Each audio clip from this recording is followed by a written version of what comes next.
시간이 되었습니다. 다 함께 마음을 모으시고 3월 19일 주일 2부 예배를 하나님 앞에 드리겠습니다.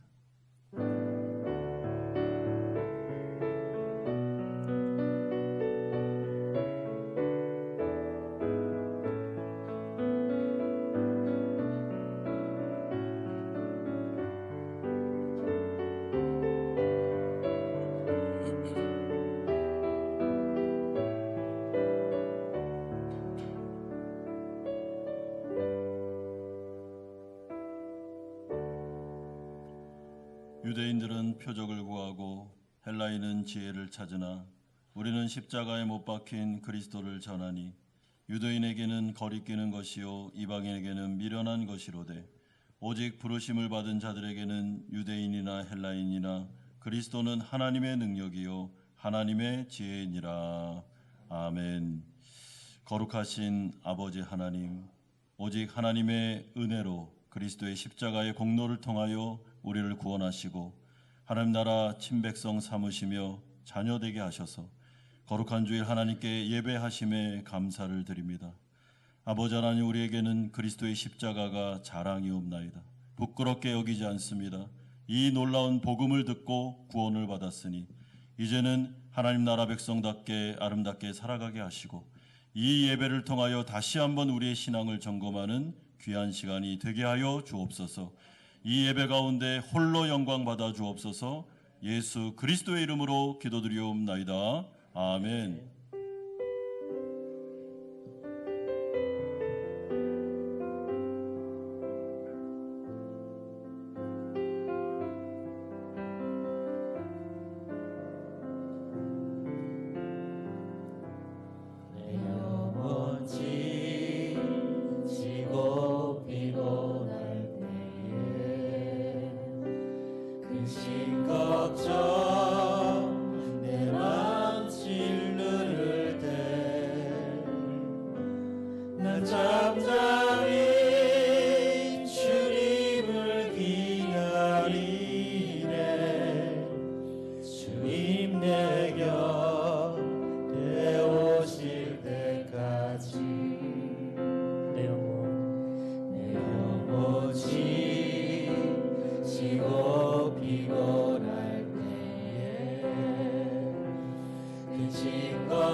잠잠히 주님을 기다리네. 주님 내 곁에 오실 때까지 주 다리를 저 산 위에 세우네.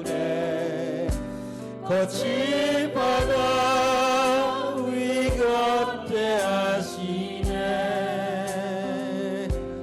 주만을 지할 때 강한 주네. 크신 능력 내게 부어주시네. 열망 없는 그런 삶은 없으리. 끊임없이 고통치는 가슴 주옵소서.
거친 바다 위 걷게 하시네.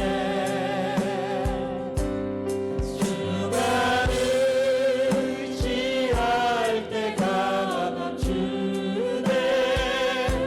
그 신능력 내게 부어주. 다시 믿음으로 고백합니다. 주님 날 일으키십니다. 나 일으켜 산 위에 세우네.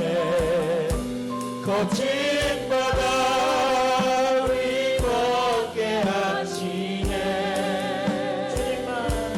주만 의지할 때 강함 주네.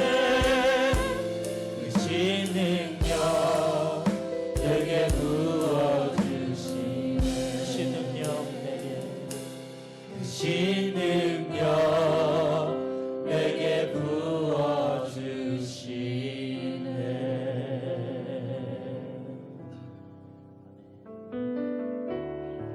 우리에게 참 행복을 주신 우리 하나님, 오늘도 참 기쁨과 행복을 주실 줄 믿으며 함께 찬양하겠습니다.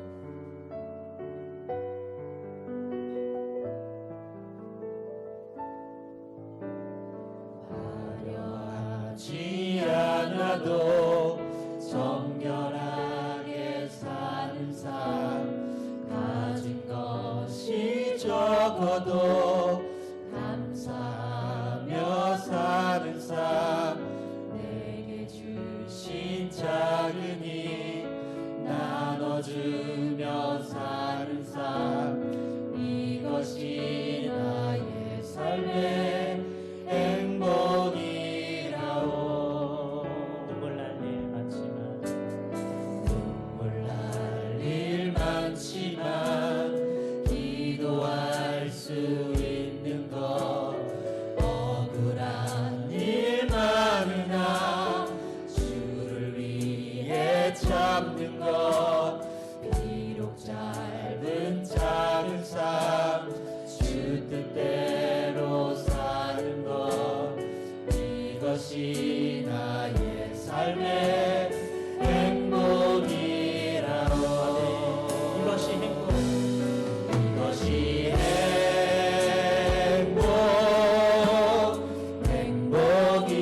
행복이라오. 세상이 알 수 없는 하나님 선물, 이것이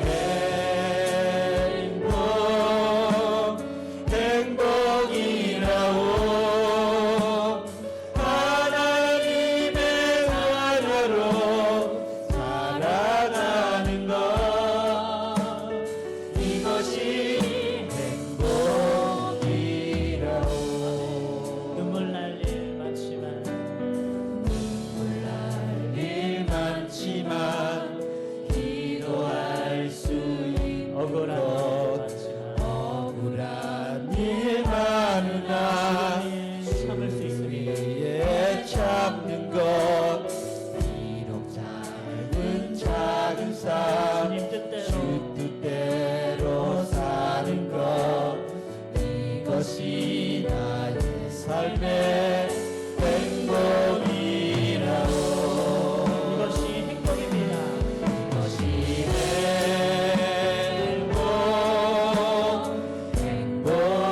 행복이라오. 세상은 알 수 없는 하나님 선물, 이것이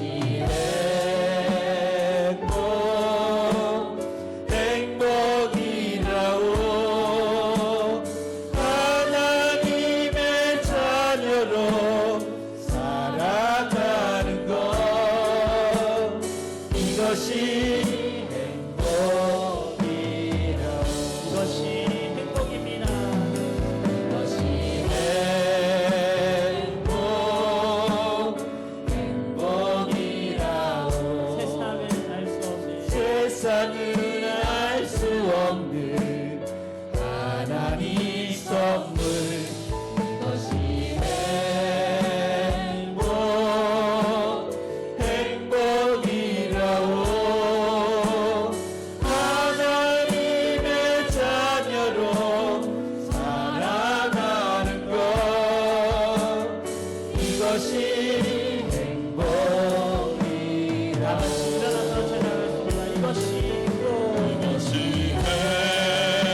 이것이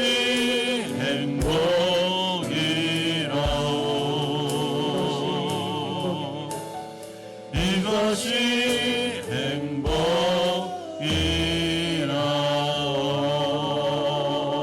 행복이라오. 예배로 나가면서 함께 기도하겠습니다. 우리가 그리스도의 복음으로 하나님의 자녀가 된 것이 우리에게는 가장 큰 복입니다. 오늘 이 시간에 예배드리러 나왔는데 우리가 온 마음과 뜻과 정성을 다해서 예배를 드려야 됩니다. 혹여나 우리의 몸은 나와 있지만 우리의 마음에는 하나님이 싫어하는 그런 죄가 가득하지는 않은지, 하나님이 싫어하시는 탐심이 우리의 마음속에 우상으로 자리 잡고 있지 않은지 돌아보고 참된 예배자로 서기 위하여 이 시간에 그리스도의 십자가 앞에서 우리의 죄를 회개하고 정결한 그릇이 되기를 소망합니다. 이 시간에 하나님 앞에 나아갈 때 우리의 마음속에 있었던 하나님 싫어하는 죄들을 이 시간에 입으로 고백하고 용서받는 시간이 되었으면 좋겠습니다. 같이 한번 회개하며 나아가겠습니다. 거룩하신 아버지 하나님, 하나님 아버지, 우리가 예배자로 하나님 앞에 서기를 원합니다. 하나님, 우리의 몸만 이곳에 있는 것이 아니라 우리의 마음을 주님 앞에 쏟아내놓고 하나님 앞에 나아가기를 소망합니다. 우리의 마음속에 탐심이, 우상숭배가 아버지 하나님 자리하고 있지는 않은지, 하나님보다 다른 것들을 더 좋아하고 있지는 않은지, 우리의 마음속에 거짓과 탐욕과 다른 사람을 미워하는 마음과 판단하는 마음과 정죄하는 마음과 음란과 가식과 이런 것들이 있지 않은지를 돌아봅니다. 하나님 아버지, 참된 예배자로 서기 위하여 회개자로 나아가오니 하나님 우리의 회개를 들어주시고 용서하여 주시고 정결한 그릇으로 만들어 주심으로 이 예배가 살아있는 예배가 되게 하여 주시며 아버지 하나님 오직 주님만을 경외하는 자리로 나아갈 수 있도록 복을 내려 주시옵소서. 하나님의 은혜 가운데 말씀하여 주시고 말씀의 빛이 우리를 비추게 하여 주시며 하나님 앞에서 진정으로 참된 예배자로 서게 하여 주시옵소서. 예수 그리스도의 이름으로 기도드리옵나이다. 아멘. 사도신경으로 신앙 고백 드리겠습니다. 나는 전능하신 아버지 하나님, 천지의 창조주를 믿습니다. 나는 그의 유일하신 아들 우리 주 예수 그리스도를 믿습니다. 그는 성령으로 잉태되어 동정녀 마리아에게서 나시고 본디오 빌라도에게 고난을 받아 십자가에 못 박혀 죽으시고 장사된 지 사흘 만에 죽은 자 가운데서 다시 살아나셨으며 하늘에 오르시어 전능하신 아버지 하나님 우편에 앉아 계시다가 거기로부터 살아있는 자와 죽은 자를 심판하러 오십니다. 나는 성령을 믿으며 거룩한 공교회와 성도의 교제와 죄를 용서받는 것과 몸의 부활과 영생을 믿습니다. 아멘. 다 함께 자리에 앉으셔서 266장 찬송 드리겠습니다.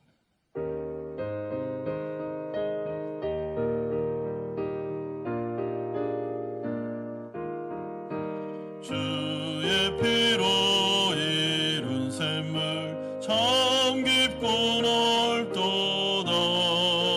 구원하는 그 신능력 다 찬송할지라. 찬송하세 주의 보혈 그 샘에 지금 나아가 죄에 깊이 빠진 이 몸 그 피로 씻어 맑히네. 죄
너는 청년의 때 너희 하나님을 기억하라.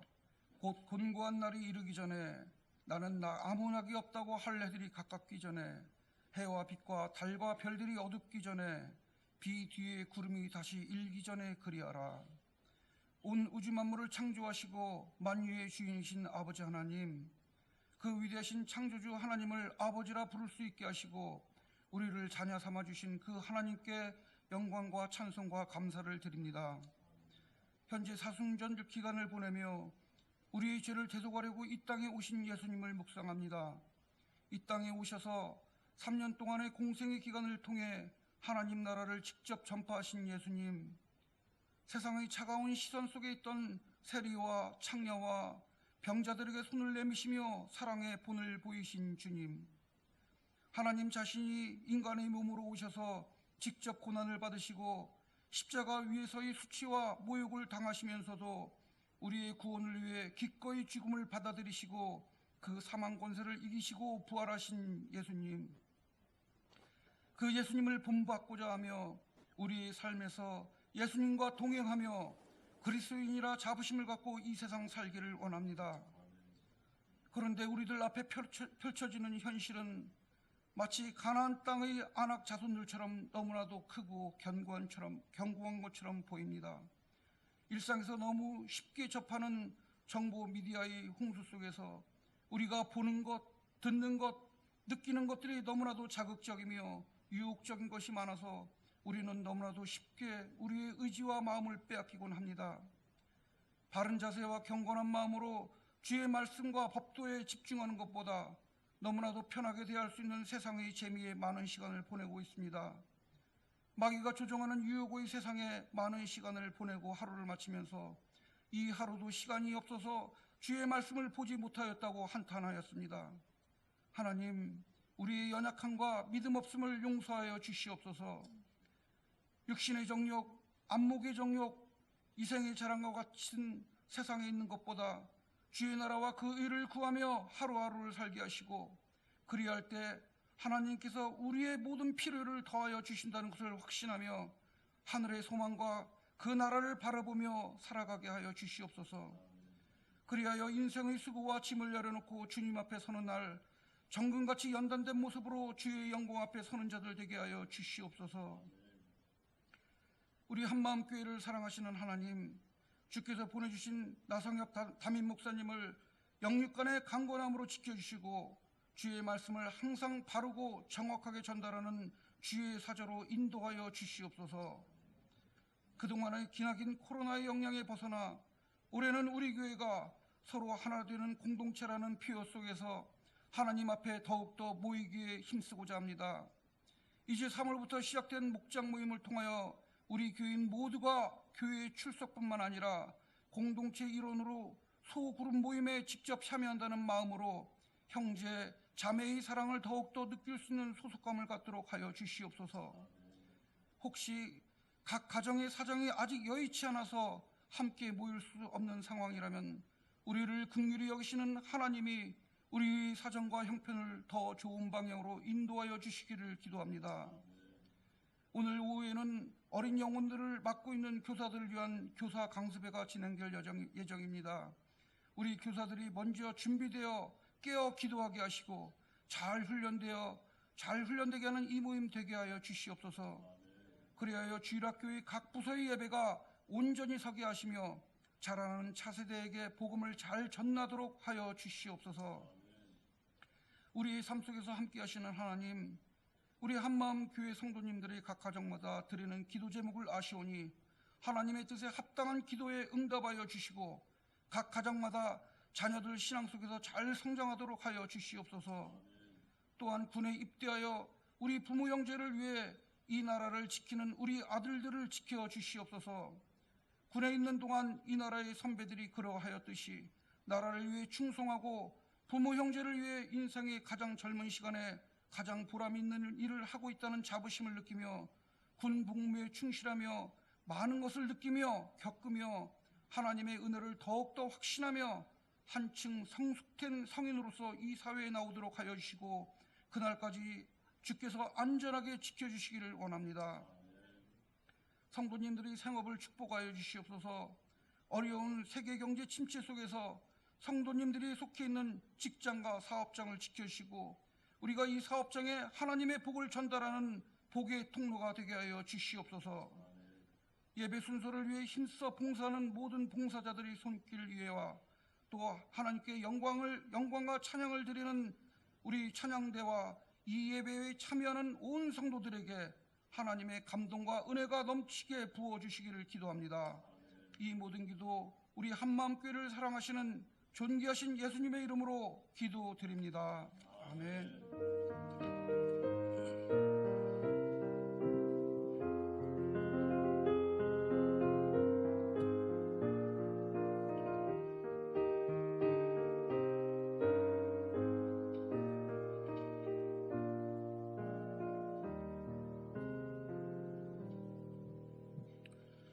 오늘 우리에게 주시는 하나님의 말씀은 신약성경 누가복음 3장 1절에서 20절까지의 말씀입니다. 누가복음 3장 1절에서 20절까지의 말씀 우리 한 절씩 교독하겠습니다. 디베르 황제가 통치한 지 15해 곧 본디오 빌라도가 유대의 총독으로 헤롯의 갈릴리 분봉왕으로 그 동생 빌립이 이두레와 드라고닛 지방의 분봉왕으로 루사니아가 아빌레네의 분봉왕으로 안나스와 가야바가 대제사장으로 있을 때에 하나님의 말씀이 빈들에서 사가랴의 아들 요한에게 임한지라. 요한이 요단강 부근 각처에 와서 제사함을 받게 하는 회개의 세례를 전파하니 선지자 이사의 책에 쓴 바 광야에서 외치는 자의 소리가 있어 이르되 너희는 주의 길을 준비하라. 그의 오실 길을 곧게 하라.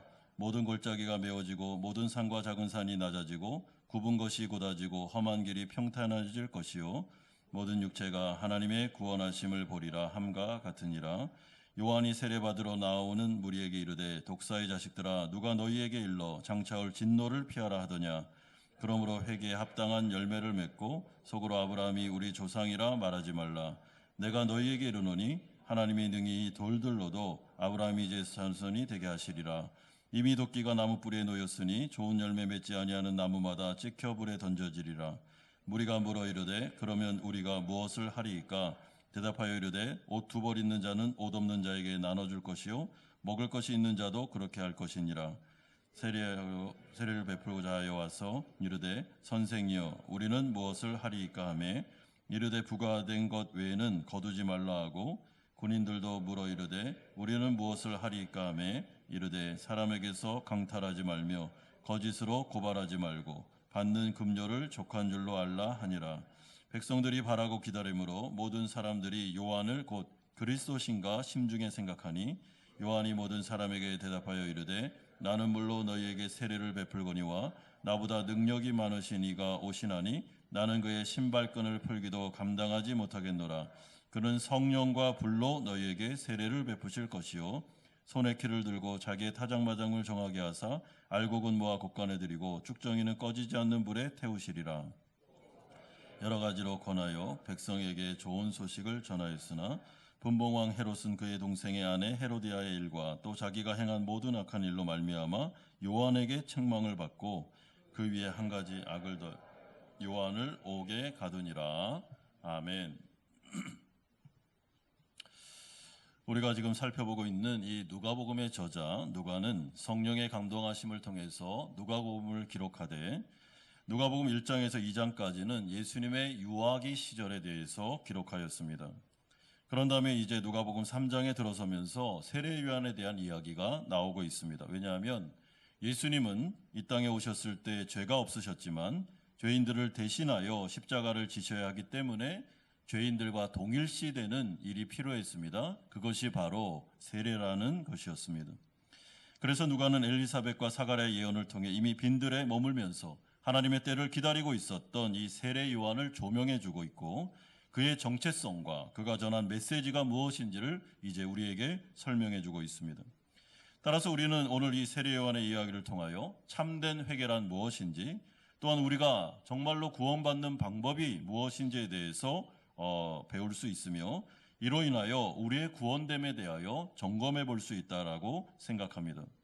그러므로 역사가요 신학자였던 이 누가가 성령의 감동하심을 통하여 누가복음을 기록할 때 아무 생각 없이 기록한 것이 아니고 정확하게 때에 맞춰서 사건들을 이 가운데 배열하고 있음을 우리는 확인할 수 있습니다. 그러면 이런 관점에서 세례 요한의 메시지, 그가 전한 구원의 방법, 이 복음에 대하여 오늘 집중하시면서 이 말씀을 들으시기를 부탁드립니다. 첫 번째로 우리가 생각할 주제는 세례 요한의 메시지가 무엇이었는가 1절에서 6절에 말씀하고 있습니다. 오늘 본문은 1절에서 2절을 통해 먼저 예수님이 살았던 시대의 권력자들과 종교 지도자들의 이름의 목록을 역사적으로 언급합니다. 왜냐하면 이 복음서가 누가복음 1장 1절에서 이미 언급한 것처럼 역사적인 사실에 근거하고 있다라는 것을 우리에게 알려줄 뿐만 아니라 이 세상이 얼마나 절망적이고 또한 이 권력자들과 이들의 야망과 이들의 탐심을 보면서 이 세상이 소망 없는 곳인지를 알려주고 싶기 때문에 그런 것입니다. 여러분 1절에 나오는 디베료, 빌라도, 헤롯, 안디바, 빌립, 루사디아 이런 사람들은 모두 그 시대의 로마의 속국들을 다스렸던 정치가들이었습니다. 그리고 안나스와 가야바는 이스라엘의 대제사장들이었는데 여러분 이들은 로마가 임명하여 로마와 결탁하고 자신들의 권력을 유지했던, 그러니까 어떻게 보면 겉으로 보기에는 종교인들인데 진짜 속으로 보면 정치가들입니다. 그러니까 종교인으로 보면 안 됩니다. 여러분 이들은 이 당시의 실세들로서 정치와 종교를 결탁하여 로마를 비롯한 전 세계를 자신들의 뜻대로 움직이고 통치하고 하려는 자들이었으며 누가는 이런 관점에서 이 사람들을 열거해 줌으로 말미암아 이들이 바로 하나님을 거부했던, 하나님을 적대시했던 사람들이고 그래서 이 세상이 이렇게까지 힘들고 어렵고 망가져 있다라는 것을 말씀해 주고 있습니다.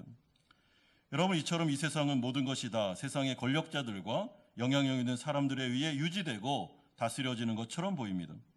요즘 같은 경우에는 TV만 틀면 권력자들과 영향력 있는 사람들만 나옵니다. 매스컴은 이들의 역사의 주인공이라고 우리에게 소개하고 있습니다.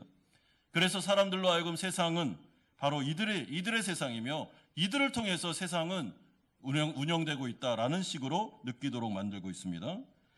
그러니까 성경에서 말씀하는 하나님과 그의 나라, 영생과 영벌, 세상의 종말 이런 것들은 무시될 수밖에 없고 세상 사람들은 아예 성경의 이야기를 비현실적인 판타지 소설같이 느끼게 되는 것입니다.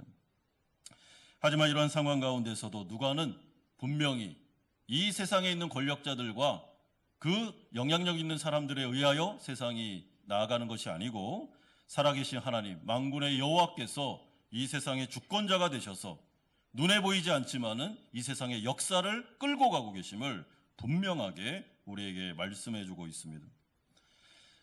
어떻게 그렇게 하십니까? 하나님은 하나님의 나라를 세상의 방식과 다르게 하십니다. 화려한 궁전이나 유명한 자들을 통해서가 아니라 작은 씨앗과 같은 하나님의 말씀을 통하여 하나님의 나라를 이루어 가시는 하나님의 역사를 알려주고 있습니다. 그러므로 2절은 다음과 같이 기록하는데 안나사와 가야바가 대제사장으로 있을 때에 그때에 하나님의 말씀이 빈들에서 사가랴의 아들 요한에게 임했다라고 말씀하고 있습니다. 여러분 여기서 빈들이라는 것은 아무도 없는 광야를 말합니다. 그리고 세례 요한은 그 당시에는 아무도 주목하지 않았습니다. 이 사람은 무명의 사람이었습니다. 아무도 주목하지 않았던 영향력 있는 실세들은 아무도 없었던 바로 그 빈들에서 홀로 거처하고 있었던 세례 요한에게 하나님의 말씀이 임함으로 하나님의 나라가 통치가 이루어지고 있습니다. 여러분 그렇기 때문에 하나님의 나라는 이 세상의 나라와 완전히 세계관이나 가치관이 다른 나라입니다. 이 세상은 영향력 있는 사람들 그리고 권세자들, 유명한 사람들 다 끌어모아 가지고 뭔가 으쌰으쌰 하면서 발전을 이루는 나라입니다. 그런 것들이 통하는 나라입니다. 그러나 하나님의 나라는 절대로 그런 것이 통하지 않습니다. 하나님의 나라는 지혜 있다 하는 사람들을 부끄럽게 합니다. 하나님의 나라는 권세자들을 겸손케 합니다. 하나님의 나라는 아무도 없는 무명의 한 사람, 그것도 빈들에서 아무도 주목하지 않았던 그곳에서 여호와의 말씀이 그에게 임함으로 하나님의 나라는 시작되고 있습니다. 마치 겨자씨 한 알처럼 너무나도 보잘것없이 TV나 매스컴 아무도 오지 않는데 주목하지 않았던 그곳에서 하나님의 나라는 출발하고 있습니다. 여러분, 예수님께서 이 땅에 어떻게 오셨습니까? 목자들은 이 땅 가운데 메시아가 온다, 큰 별이 임한 것을 보면서 그들은 당연히 메시아는 예루살렘 성전에 계시겠지 하면서 예루살렘 성전으로 찾아갔습니다. 그러나 거기에 메시아 예수 그리스도는 계시지 않았습니다. 예수 그리스도는 어디에 오셨습니까? 비천한 마리아와 요셉에게, 그것도 베들레헴 한 작은 마을에, 그것도 번듯한 집이 아니라 말구 위에서 예수님은 비천한 모습으로 이 땅에 오셨습니다. 아무도 주목하지 않았고 아무도 눈여겨보지 않았던 바로 그 장소에서 하나님의 나라 기독교가 시작되고 있습니다. 거기에 말씀이 육신이 되신 예수 그리스도께서 말구에 누워 계십니다. 이것이 바로 기독교입니다. 여러분, 그렇기 때문에 하나님의 나라, 복음, 기독교는 하나님의 말씀을 떠나서는 거론할 수 없는 것임을 우리는 알 필요가 있고, 이 세상의 방식대로 자꾸만 기독교를 이해한다 그러면 하나님을 만날 수가 없습니다.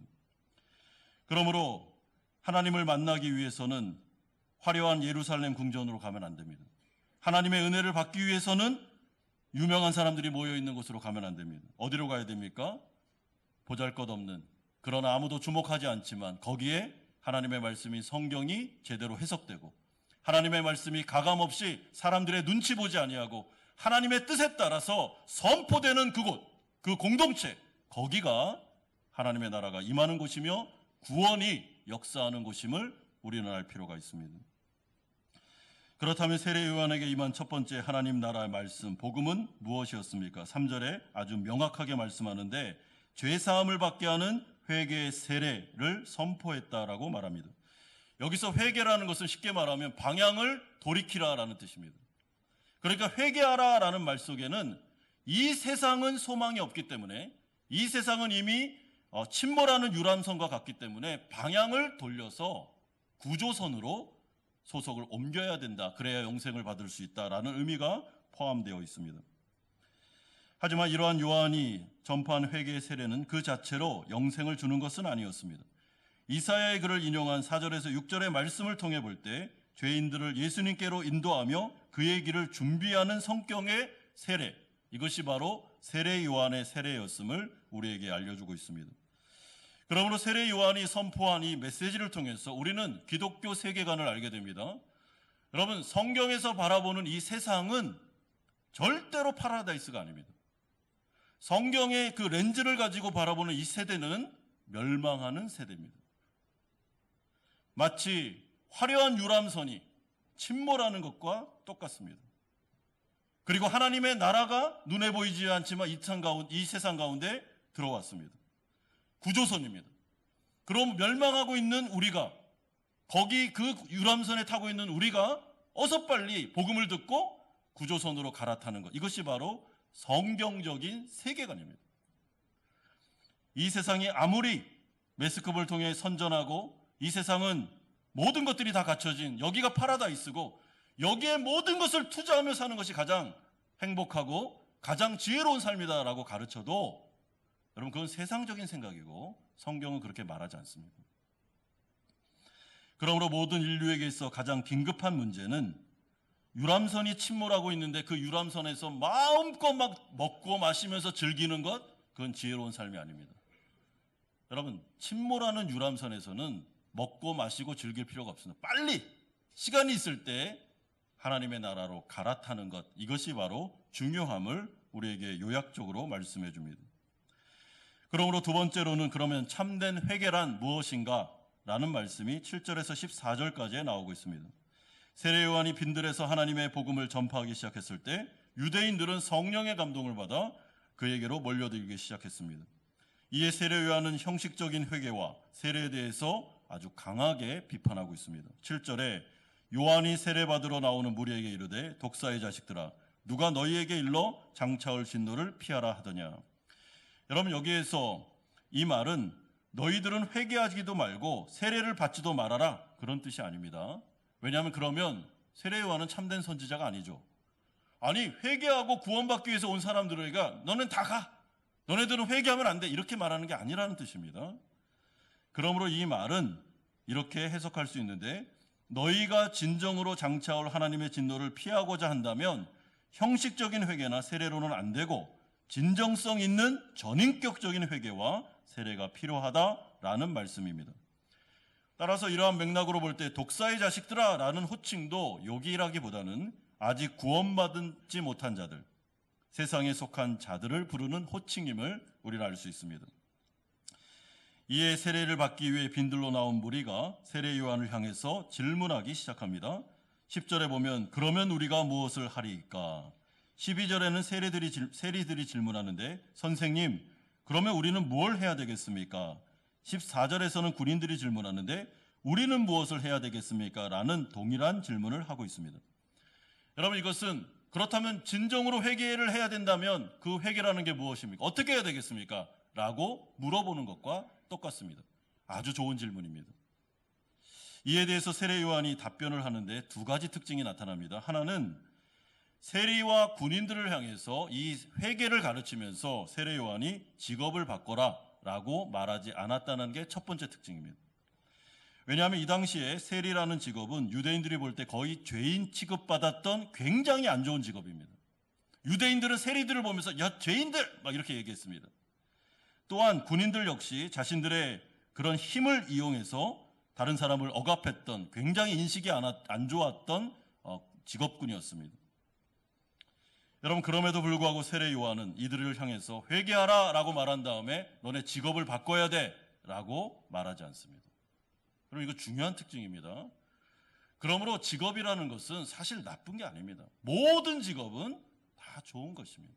물론 그 가운데서 그 직업 가운데 하나님의 말씀에 완전히 배제된, 그러니까 완전히 죄를 짓게 하는 직업들, 이런 건 나쁘죠.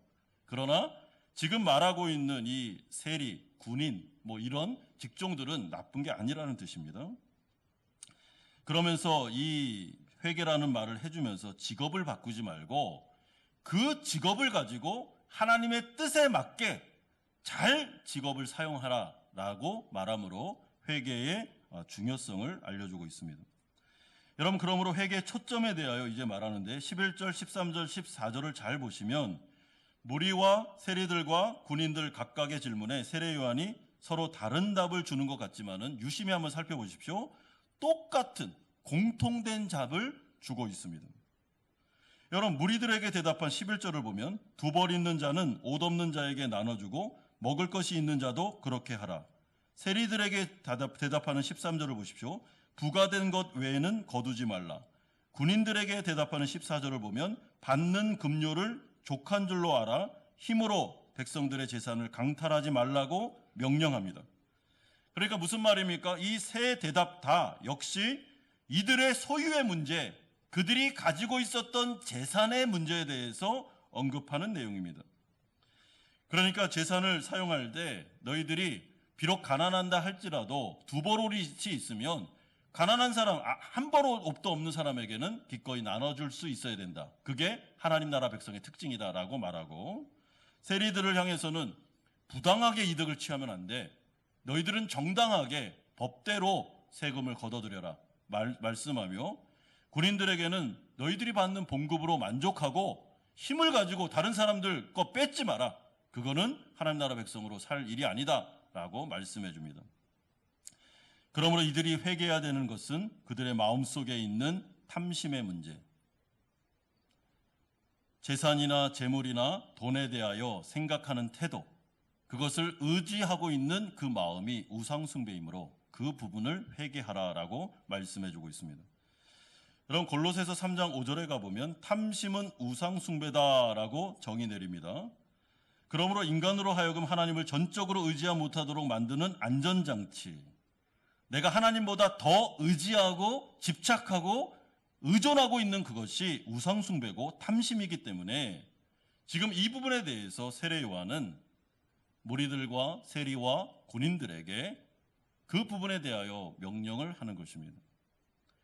너희들이 왜 법 외에 다른 부당한 방법으로 백성들의 그런 세금을 걷어들이고 있느냐, 그 의도가 뭐냐는 것입니다. 군인들을 향해서는 왜 너희들이 가진 힘으로 다른 사람 억압해서 다른 사람의 재산을 왜 뺏고 있느냐, 의도가 뭐냐는 것이죠. 왜 가진 것도 만족하지 못하고 그것으로도 충분한데 탐심을 부리느냐, 왜 재산들을 자꾸만 쌓아서 모아두려고 하느냐? 도전하고 있습니다. 그 이유는 이들이 겉으로는 하나님을 믿는다 하면서도 속으로는 돈을 의존하고 돈을 믿고 있었기 때문에 그것이 나의 안전을 지켜준다고 확신하고 있었는데 그게 바로 우상숭배고 그 부분을 회개해야 된다. 그래야 구원이 임할 수 있다라고 알려주고 있습니다. 그럼 이 부분에 대해서 예수님도 마태복음 6장 24절에서 동일한 말씀을 하신 적이 있습니다. 한 사람이 두 주인을 섬기지 못할 것이니 혹 이를 미워하고 저를 사랑하거나 혹 이를 중히 여기고 저를 경히 여김이라 너희가 하나님과 재물을 겸하여 섬기지 못하느니라. 하나님을 의존한다 하면서 재물에 대해서 탐심을 갖고 있는 것은 서로 맞지 않는 거라는 거죠. 입으로는 믿는다 하지만 행동이 믿지 않음을 지금 드러내고 있다라고 경고하고 있습니다. 그러므로 참된 회개라는 것은 입으로 고백하는 것이지만 그것이 립 서비스에 불과하면 안 됩니다. 전인격적인 회개는 입으로 고백하고 마음으로 받아들여 행동으로 옮겨야 됩니다.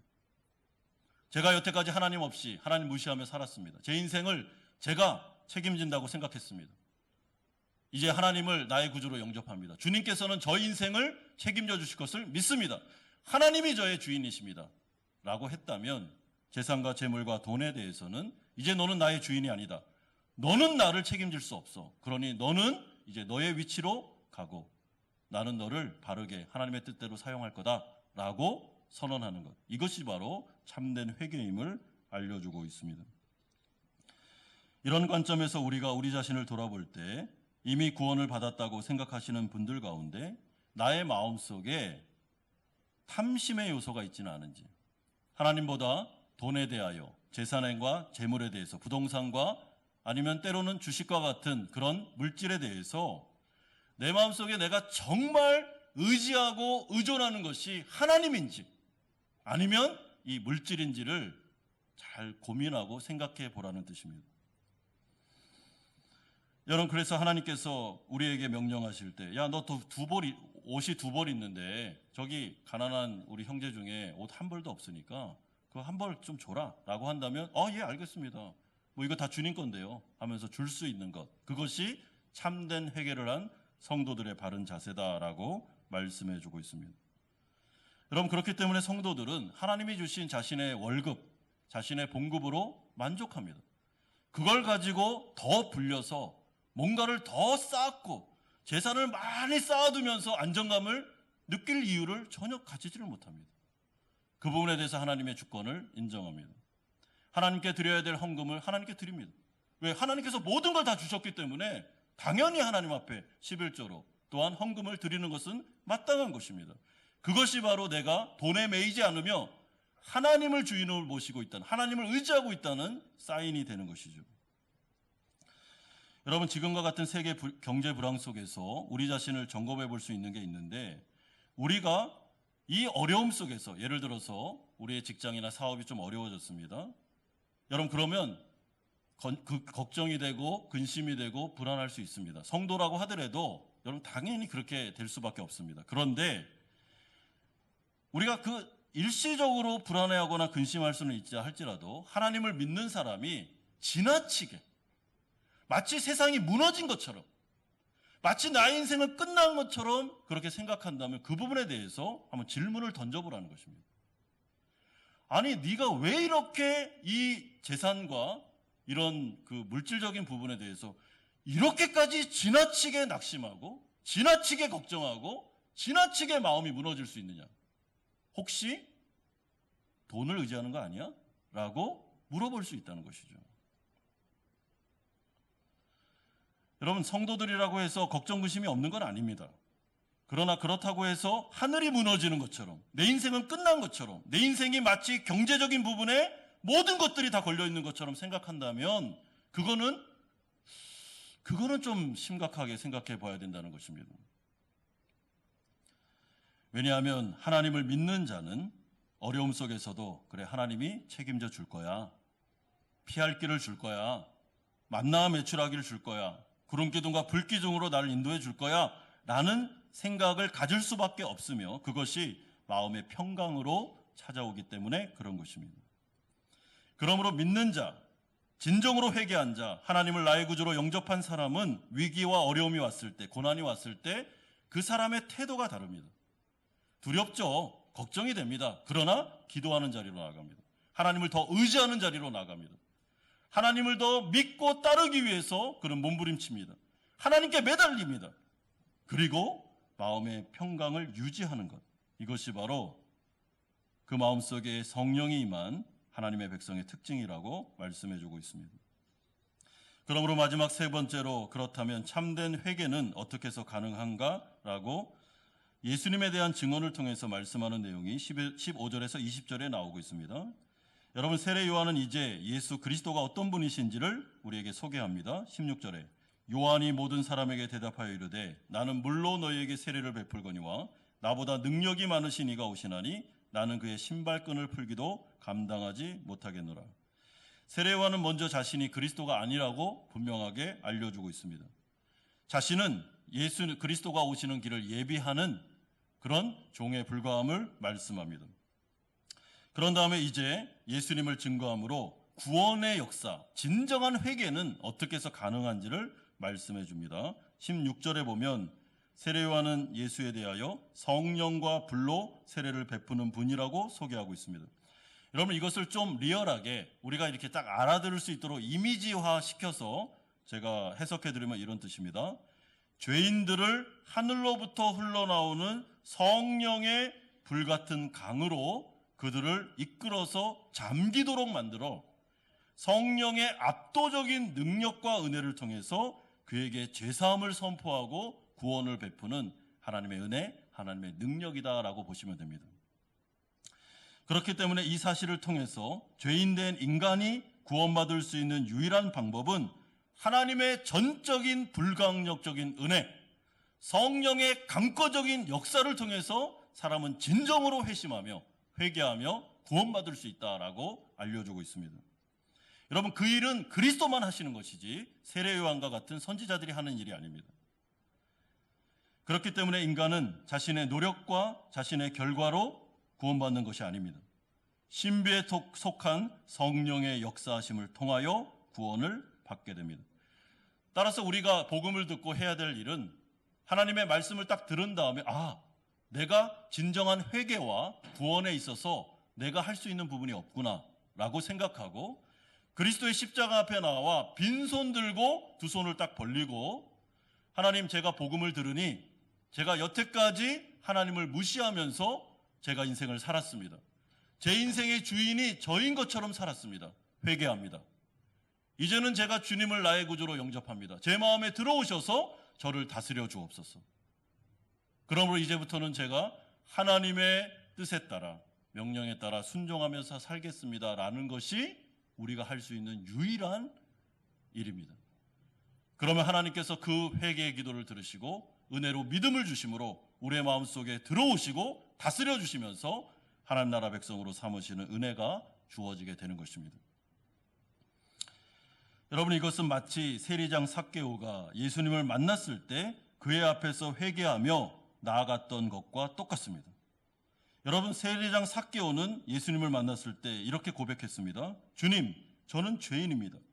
여태까지 하나님과 무관하게 살았습니다. 제 인생의 주인이 저라고 착각했습니다. 이제는 예수님을 저의 주인으로 모시고 회개합니다. 제 안으로 들어오셔서 저의 주인이 되어주십시오. 저는 저의 전 재산의 반을 가난한 자들에게 나눠주겠습니다. 만약에 부당한 이익을 취한 것이 있다면 저는 그에게 4배로 갚아주겠습니다. 왜냐하면 저에게 있어 이제 돈은 하나님을 대신할 수 없는, 의존할 수 있는 대상이 아니기 때문입니다 라고 하면서 진정한 회개로 나아가고 있습니다. 그런 가운데 주님은 이 진정한 회개를 한 삭개오를 향해서 이제 너와 내 집에 구원이 임했다, 평안히 가라 라고 말씀해주고 있습니다.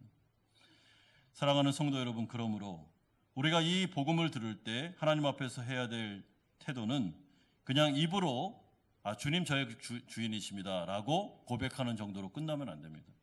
전인격적인 회개, 그리스도가 내 안에 들어오셨고 그렇기 때문에 나를 다스리시며 이제 나는 하나님 한 분만을 의지하며 살아간다. 그렇기 때문에 하나님 외에 다른 피조물, 모든 물질적인 것들은 내가 의지할 대상이 아니라 이것을 가지고 하나님의 뜻에 순종할 대상임을 고백하는 것. 이것이 진정한 회개라고 말씀하고 있습니다. 그렇기 때문에 우리가 만약에 구원받았다라고 생각하시는 분들이 계시다면 여러분 그 구원의 진실성을 오늘 말씀을 가지고 점검해 보시기 바랍니다. 점검할 수 있는 방법이 여러 개가 있지만 그 중에 바로메터 하나가 오늘 우리에게 제시되고 있습니다. 그것은 우리가 가지고 있는 재산, 물질에 대한 의존도입니다. 우리가 이 부분에 대해서 어느 정도까지 의지하고 있느냐. 마치 이것이 하나님인 것처럼 내 인생을 책임지는 것처럼 생각하고 있다면 여러분 진짜 내가 회개한 게 맞는지를 돌아보십시오. 내가 진짜 구원받은 게 맞는지를, 주님이 나의 진짜 주인이신지를 돌아보셔야 됩니다. 그런데 만약에 어떤 분이 나에게 있는 재산, 주님이 나에게 주신 그 재물에 대해서 이거 없어도 나는 살 수 있어. 하나님은 나의 주인이시기 때문에 그분이 나를 살리실 거야 라는 분명한 믿음과 고백이 있다면 여러분 그에게는 구원이 임한 것이 맞습니다. 하나님이 그의 주인이시기 때문에 그렇습니다. 혹여나 지금까지 복음을 들으시면서 예수님에게 마음의 문을 열지 않고 인생 가운데 내가 주인인 것처럼 사시는 분들이 계시다면 오늘 이 말씀을 근거해서 제가 성경적인 세계관을 통해서 여러분들에게 권면하고 싶습니다. 여러분 이 세상은 우리가 영원히 사는 곳이 아닙니다. 이 세상은 반드시 끝이 있습니다. 그리고 마지막은 불의 심판입니다. 또한 우리가 죽으면 그 이후에는 기회가 없습니다. 내가 예수님 앞에서 진정으로 마음의 문을 열고 그분을 나의 구주로 영접하지 않았다면 부탁드립니다. 여러분 이 세상이 마지막 때를 가고 있는 이 시점에서 마음의 문을 열고 그분을 구주로 영접하십시오. 그래야 임박한 진노를 피할 수 있습니다. 다른 방법으로는 없습니다.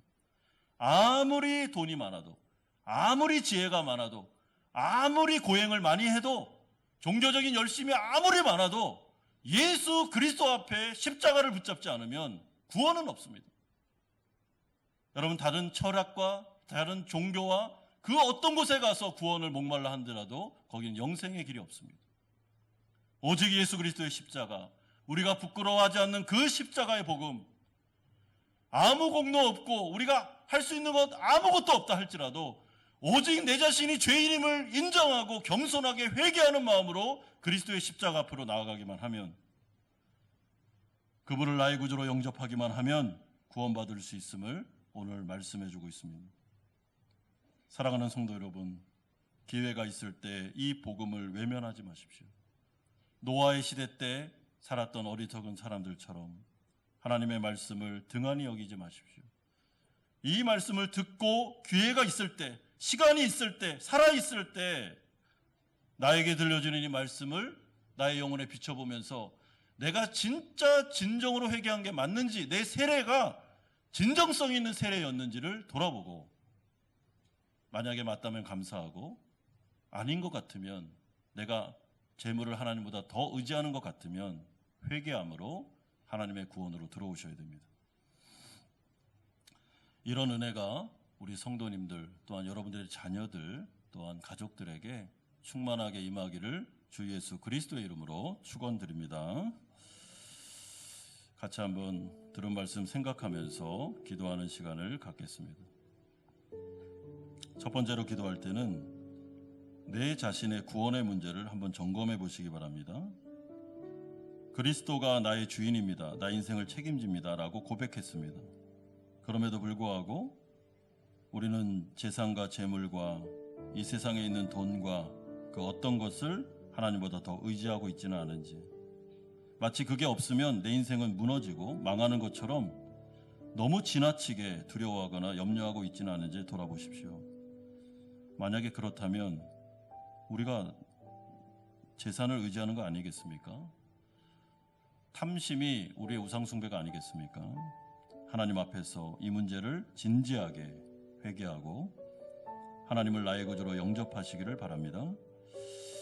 아직 예수님을 영접하지 않은 분들은 마음의 문을 열고 이 복음을 잘 들으셔야 됩니다. 그리고 예수님 앞으로 나아가십시오. 나에게서 구원이 확실하다면 하나님께 감사하십시오. 그리고 성도답게 이 세상을 하나님을 의지함으로 믿음으로 살아가십시오. 하나님께서 책임져 주실 것입니다. 여러분들의 염려와 근심되는 문제를 하나님께 맡기십시오. 하나님께서 해결해 주실 것입니다. 같이 한번 기도하며 나아가겠습니다. 거룩하신 아버지 하나님, 이 시간에 하나님 주님께서 오늘 우리 가운데 말씀하셨습니다. 아버지 하나님, 우리의 영혼을 돌아봅니다. 하나님, 나는 입으로만 하나님을 고백한 사람은 아닌지, 내가 혹시 나의 구원을 착각하고 있는 것은 아닌지를 돌아봅니다. 하나님, 정말 내가 하나님이 아닌 재물을 섬기고 있었던 것은 아닌지, 그것이 나의 인생의 주인은 아니었는지, 나의 하나님은 아니었는지를 돌아봅니다. 하나님 아버지, 회개하며 나아갑니다. 물질에 매이고 아버지 하나님, 눈에 보이는 것에 매이고 마치 이 세상이 전부인 것처럼 살았던 우리를 용서해 주시고, 아버지 진정으로 회개함으로 이제는 하나님을 나의 구주로 영접하고 주님의 자녀답게 살아갈 수 있도록 은혜 주시기를 간절히 소망합니다. 구원은 전적인 하나님의 역사와 성령의 은혜임을 고백드리오니 하나님, 이 시간에 성령으로 함께하여 주시고 우리의 마음에 임재하여 주시며, 아직 예수 믿지 않은 분들이 계시다면 마음의 문을 열어주시고 그 가운데 복음의 씨앗이 심겨질 수 있도록 성령의 강력한 불로 그들을 아버지 구원하여 주시옵소서. 은혜 베풀어 주시옵소서. 인도하여 주옵소서. 거룩하신 주님, 이 거룩한 하나님의 말씀에 우리 자신을 세웁니다. 우리가 정말 구원받은 것이 확실한지, 하나님이 나의 구세주가 맞는지를 돌아봅니다. 입으로는 고백했지만 여전히 나의 주인은 돈이요 재산이요 재물은 아니었는지를 돌아봅니다. 하나님, 그렇다면 회개합니다. 주님, 용서해 주십시오. 하나님이 우리의 주인이시고 우리의 인생을 책임져 주는 분이심을 분명히 알고 회개의 열매를 맺고 살아갈 수 있도록 은혜 내려 주시옵소서. 지나친 염려와 근심 속에 빠지지 않게 하시고 하나님을 믿는 믿음 안에서 이 어려운 시기 속에서도 우리가 평강을 유지하며 살아갈 수 있음을 고백드리오니 우리에게 성령 충만함을 허락하여 주옵소서. 아버지, 지금 이 시간에도 마음의 문을 열지 못하고 예수님을 구주로 영접하지 못한 분들이 계시다면 하나님, 그들에게 은혜를 주심으로 마음의 문을 열어주시고 믿음을 주셔서 영생을 얻을 수 있도록 은총 내려 주옵소서. 예수 그리스도의 이름으로 기도드리옵나이다. 아멘. 213장 1절 4절 부르면서 준비하신 헌금을 하나님께 드리겠습니다.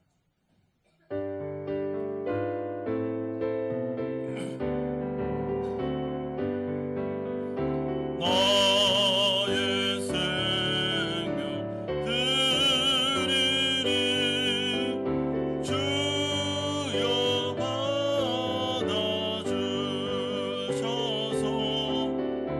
세상 살아갈 동안 찬송하게 하소서. 나의 보아 드리니 주여 받아주셔서 하늘나라 위하여.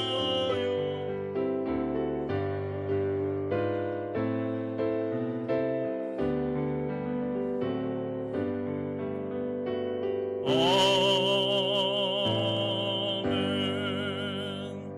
거룩하신 아버지 하나님, 하나님께서 우리 가운데 은혜 내려주셔서 하나님 나라 백성으로 삼으신 걸 감사드립니다. 하나님, 이 헌금을 통해서 우리의 주인이 우리의 소유가 아니라 하나님이심을 고백드립니다. 11조로 주일헌금으로 감사헌금으로 또한 고백이 있는 특별헌금을 드려오니 받아주시고 하나님의 나라를 위하여 아름답게 사용하여 주옵소서. 아버지, 주님께서도 약속을 지키시고 우리 사랑하는 성도들의 직장과 사업장을 붙잡으시며 어려운 상황 속에서도 하나님 살아계심을 우리 가운데 나타내 주시옵소서. 우리 자녀들에게 복을 주시고 믿는 부모가 기도하는 자녀들은 하나님 앞에서 영생을 누리며 하나님 앞에서 이 세상에 믿음으로 살아갈 수 있음을 굳게 믿고 우리가 나아가오니 이들에게 복을 내려 주옵소서. 몸과 마음이 아픈 성도들 안수하여 주시고 치료하여 주시며 특별히 믿음을 주셔서 이 고난을 잘 이겨낼 수 있도록 은혜 내려 주옵소서. 예수 그리스도의 이름으로 기도드리옵나이다. 아멘. 교회 소식 전해드리겠습니다. 우리 교회 처음 나오신 성도님들 계시면 주님의 이름으로 축복하고 환영합니다. 학습 세례 입교식 일정을 말씀드립니다. 우리 교육 일정이 나와 있고 문답 세례식 일정이 나와 있습니다. 우리 해당되시는 분들은 우리 교육을 잘 받아주시기를 부탁드리고 오늘 들은 말씀대로 진정한 회개를 통한 진정한 세례식으로 나오시기를 부탁드립니다. 모임 광고입니다. 정기재직회 모임이 오늘 3부 예배 후에 본당에서 모이도록 하겠습니다. 임시운영위원회 모임은 3월 22일 돌아오는 수요일입니다. 저녁 6시 40분에 5층 사랑실에서 모이도록 하겠습니다. 교육부 광고입니다. 교사 강습회가 오늘 정기재직회 후에 본당에서 모이는데요. 우리 교사들은 전부 다 참여해 주시고 그래서 우리 교회가 어떤 방향으로 교육을 하고 있는지를 같이 공유했으면 좋겠습니다. 성교부에서 광고 드립니다. 제2의 단란 지역 사랑의 바자회가 4월 15일에서 16일에 열립니다. 다음 주 주일까지 우리 헌옷을 비롯한 바자회 관련 물품을 우리 4층 사무실 앞으로 가져다 주시면 저희가 달랏으로 보내드리도록 하겠습니다. 아직 아무도 내지를 않으셨는데요. 이번 주에는 잘 챙기셔가지고 꼭 가져오시기를 바라고. 저희도 저희 집에 챙겨보니까 많이 되더라고요. 그래서 꼭 사용할 수 있는 거를 해서 물품은 제한이 없습니다. 다 보내주시면 정말 기묘하게 그 선교사님 쓰십니다. 그래서 많이 보내주시면 감사하겠습니다. 교우동정입니다. 우리 고 김성수 씨 소천하셨습니다. 김경미 집사님, 김기인 집사님 부친 되십니다. 유가족들 많이 위로해 주시기를 부탁드립니다. 4월 일정을 알려드립니다. 특별히 4월 3일에서 7일 고난주간 특별 새벽 기도회가 있습니다. 네가 나를 사랑하느냐 순환 내러티브 베드로 이야기 가운데 주제를 잡았는데요. 우리 많이 참여하셔서 경건하게 고난주간을 보내시기를 부탁드립니다. 다 같이 일어나셔서 주기도문 찬양하고 축도로 예배를 마치겠습니다.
이제는 우리 주 예수 그리스도의 은혜와 하나님 아버지의 사랑하심과 성령 하나님의 교통 충만하심이 진정한 세례를 통하여 정결한 몸을 회복하여 하나님께 영광 돌리기를 소망하는 사랑하는 성도님들의 머리 위에와 이들의 가정과 직장과 사업처 위에 자녀들과 선교사님들 머리 위에 사랑하는 아버님을 천국으로 먼저 보내드리고 위로가 필요하신 김경민 집사님, 김기님 집사님과 그 유가족들 머리 위에 이제부터 영원토록 함께 있을지어다.